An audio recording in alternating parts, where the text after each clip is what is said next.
പ്രേമം. ഒരു ടീനേജ് പയ്യനായ ജോർജിന്റെ പ്രേമം, ഒരു കോളേജ് സ്റ്റുഡന്റായ ജോർജിന്റെ പ്രേമം, ഒരു ബേക്കറിക്കാരനായ ജോർജിന്റെ പ്രേമം, ഇതൊന്നും കൂടാതെ വിമൽ സാറിന്റെ പ്രേമം.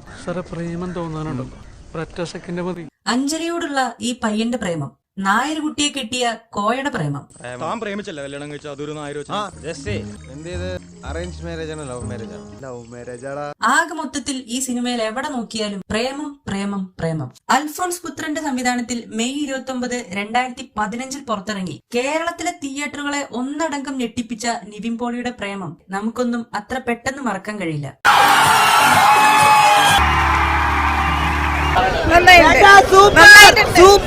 ആദ്യമായിട്ടാണ് വേറെ ഏതോ ഒരുത്തന്റെ പ്രേമം കാണാൻ നാട്ടുകാര് കാശും മുടക്കി ക്യൂ നിൽക്കുന്നത് ഞാൻ കാണുന്നത്.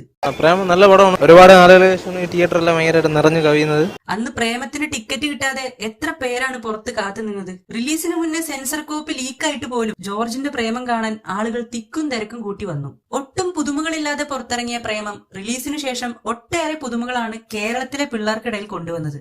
സ്കൂളിലും കോളേജിലും ഒട്ടുമിക്ക പിള്ളേരും കറുപ്പ് ഷർട്ടിനും മുണ്ടിനും അടിമകളായി മാറി. പ്രേമത്തിന്റെ ട്രെൻഡ് മനസ്സിലാക്കിയ കടയുടമകളൊക്കെ പ്രേമത്തിന്റെ ടൈറ്റിൽ പതിപ്പിച്ച കറുത്ത സൈഡ് ബാഗും മറ്റും പുറത്തിറക്കി ലാഭമുണ്ടാക്കി. ക്ലാസ്സിലെ ബെഞ്ചുകളിലും നോട്ട്ബുക്കിന്റെ ഫ്രണ്ട് പേജിലും പ്രേമത്തിന്റെ പൂമ്പാറ്റ മോഡൽ ടൈറ്റിൽ വരയ്ക്കാൻ പലരും കഷ്ടപ്പെട്ടുകൊണ്ടിരുന്നു. എനിക്കിപ്പോഴും ഓർമ്മയുണ്ട്, സ്കൂളിലെ ഒരു ഓണം സെലിബ്രേഷന് കോമ്പൗണ്ടിനുള്ളിൽ എവിടെ നോക്കിയാലും കറുപ്പ് ഷർട്ട് ഇട്ട ബോയ്സ് ടീം ഗേൾസിന്റെ മുന്നിൽ പട്ടിഷോ കാണിച്ച് നിൽക്കുന്നുണ്ടാവും. അവർക്ക് ഇഷ്ടപ്പെട്ട ടീച്ചർമാരെയൊക്കെ അവര് കേൾക്കാതെ അവന്മാര് മലർമിസ് എന്ന് പേരിട്ട് വിളിച്ചു. കേരളത്തിലെ ആമ്പിള്ളേരെ ഒരു കാലത്ത് ഇങ്ങനെയൊക്കെ ആക്കി തീർക്കാൻ അൽഫോൺസ് പുത്രന് സാധിച്ചു എന്ന് തന്നെ പറയാം. സിനിമയിൽ 4-5 പാട്ടുകൾ ഉണ്ടെങ്കിലും അതെല്ലാം സൂപ്പർ ആണെങ്കിലും മലരെ എന്ന പാട്ടും അവള് വേണ്ട ഇവള് വേണ്ട എന്ന പാട്ടും റോക്കാങ്കുത്ത് എന്ന പാട്ടും അന്നത്തെ യുവാക്കൾക്കിടയിൽ കത്തിക്കയറി നിന്നു. നിവിൻ പോളിയുടെ കരിയർ തന്നെ മാറ്റിമറിച്ച ഒരു വർഷമായിരുന്നു 2015. അടുത്തിടെ സോഷ്യൽ മീഡിയയിൽ വൈറലായി മാറിയ നിവിന്റെ പുതിയ ലുക്ക് കണ്ടപ്പോൾ പ്രേമത്തിനെ കുറിച്ച് ഇങ്ങനൊരു വീഡിയോ ചെയ്യാതിരിക്കാൻ എനിക്ക് തോന്നിയില്ല. അത്രമാത്രം ആ സിനിമ എനിക്ക് ഇഷ്ടമാണ്. അനുപമ പരമേശ്വരൻ, സായി പല്ലവി, മഡോണ സെബാസ്റ്റ്യൻ, സിജു വിൽസൺ, ഷറഫുദ്ദീൻ എന്നിങ്ങനെ ഒരുപാട് പേരുടെ സിനിമാ ജീവിതം തന്നെ അൽഫോൺസ് പുത്രൻ പ്രേമത്തിലൂടെ മാറ്റിമറിച്ചു. ഒരു സാധാരണക്കാരനായ പയ്യന്റെ 3 കാലഘട്ടത്തിലെ പ്രണയങ്ങൾ കാണിച്ചു തരുന്ന പ്രേമം യഥാർത്ഥ ഫ്രണ്ട്ഷിപ്പിന്റെ ആഴവും നമുക്ക് കാണിച്ചു തരുന്നുണ്ട്. ചെറുപ്പം തൊട്ടേ തന്റെ കൂടെ എന്തിനും ഏതിനും കട്ടയ്ക്ക് നിൽക്കുന്ന ശംഭുവും കോയയും അതിന് ഉദാഹരണമാണ്. ജോർജിന്റെ പ്രണയത്തെ സപ്പോർട്ട് ചെയ്യുന്നതും അതേസമയം അത് നഷ്ടപ്പെടുമ്പോൾ തകർന്നു നിൽക്കുന്ന ജോർജിനെ താങ്ങി നിർത്തുന്നതും ശംഭുവും കോയയുമാണ്.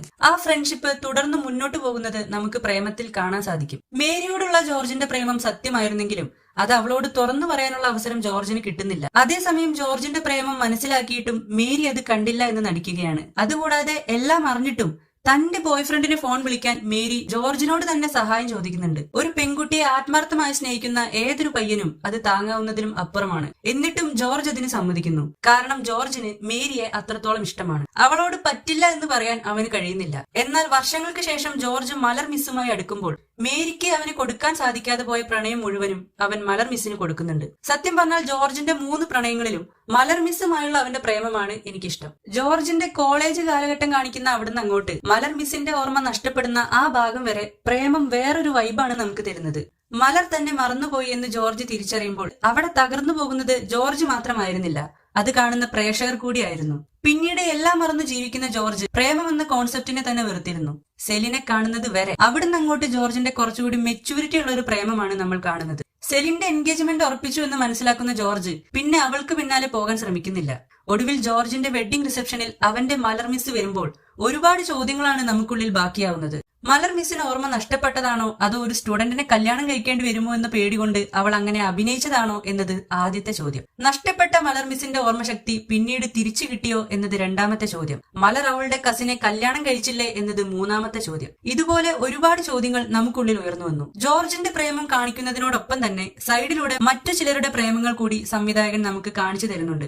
വിമൽ സാറിന് മലർ മിസ്സിനോടുള്ള പ്രണയം, ഈ പയ്യന് അഞ്ജലിയോടുള്ള പ്രണയം, അഞ്ജലിക്ക് ജോർജിനോടുള്ള പ്രണയം, അങ്ങനെ ഒരുപാട് പ്രണയങ്ങൾ നമുക്ക് പ്രേമത്തിൽ കാണാൻ പറ്റും. നിവിൻ പോളിക്ക് പകരം ദുൽഖർ സൽമാനെയാണ് ജോർജ് എന്ന കഥാപാത്രം അവതരിപ്പിക്കാനായി അൽഫോൺസ് പുത്രൻ ആദ്യം തെരഞ്ഞെടുത്തത്. എന്നാൽ പിന്നീട് അദ്ദേഹം അത് വേണ്ടെന്ന് വെക്കുകയായിരുന്നു. അതുപോലെ തന്നെ മലർ എന്ന കഥാപാത്രം ചെയ്യാൻ സായി പല്ലവിക്ക് താല്പര്യം ഉണ്ടായിരുന്നില്ല. അപ്പോൾ ജോർജിയയിൽ MBBS പഠിക്കുകയായിരുന്നു സായി പല്ലവി. സിനിമാ ജീവിതം നിർത്തി മെഡിക്കൽ ഫീൽഡിലേക്ക് തിരിയാൻ നിന്ന സായി പല്ലവിയെ ഒരുപാട് കഷ്ടപ്പെട്ടാണ് അൽഫോൺസ് പുത്രൻ പ്രേമത്തിലേക്ക് എത്തിച്ചത്.